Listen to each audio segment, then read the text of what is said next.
The First Lady of Ukraine has just authored an open letter to the media. It's quite long, but I'd like to read you some of the highlights that I just read during part of this newscast. Quoting the First Lady of Ukraine, "What happened just over a week ago was impossible to believe. Our country was peaceful. Our cities, towns, and villages were full of life. On February 24th, we all woke up to the announcement of a Russian invasion. Tanks crossed the Ukrainian border, planes entered our airspace, missile launchers surrounded our cities.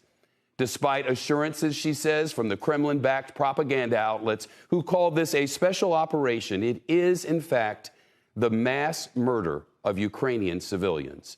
She goes on, "Our women and children now live in bomb shelters and basements. When Russia says that it was not waging war against civilians, I call the names of the murdered children first." She finishes, "The aggressor, Putin, thought that he would unleash a blitzkrieg on Ukraine, but he underestimated our country, our people, and their patriotism. Ukrainians," writes the First Lady of that nation, "regardless of political views, native language, beliefs, and nationalities, stand in unparalleled unity." Andrea Kendall Taylor now, former CIA analyst and Deputy National Intelligence Officer for Russia and Eurasia in the Office of the National Intelligence. Andrea, thank you so much. Reading this letter, as I was during a commercial break and some of Eamon's report, it's striking how they've all come together. You covered the threat of Russia for years. How much more dangerous has this conflict in Ukraine made Vladimir Putin and the Kremlin? Yeah, I think we heard earlier in your segment there from the top U.S. intelligence officials about Putin's state of mind. He's extremely frustrated about how things are going.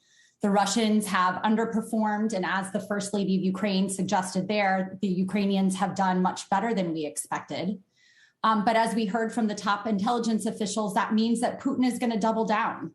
I think we see from the history of personalist leaders around the globe, Gaddafi and others, that the fate that these leaders can expect if they are ousted from office in the wake or, in the face of a performance like this in Ukraine, that they can expect to be jailed, exiled, or killed.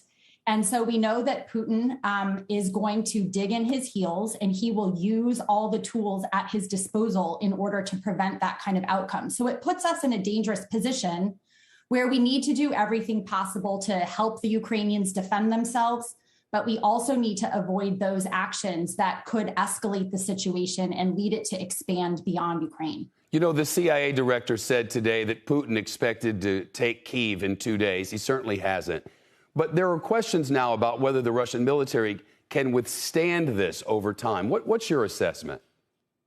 Well, I think, unfortunately, we're in for a prolonged conflict. And again, as those intelligence officials assessed, President Putin is going to double down. This is not a conflict that he feels he can afford to lose, in the intelligence officials' words. And so he's going to double down here in Ukraine. Unfortunately, I don't see, I should say fortunately, I don't think that President Putin is going to be able to accomplish his political objectives here. But I think he is going to either escalate until he wins the conflict, or he will escalate until he is ousted from office. And that is his mentality. We should not underestimate what he will be willing to do to win this conflict, including going after civilian centers to try to break the will of the Ukrainian people. I unfortunately think, we are entering a darker period of this conflict as he will try to avoid that kind of loss. Andrea Kendall Taylor, thanks so much.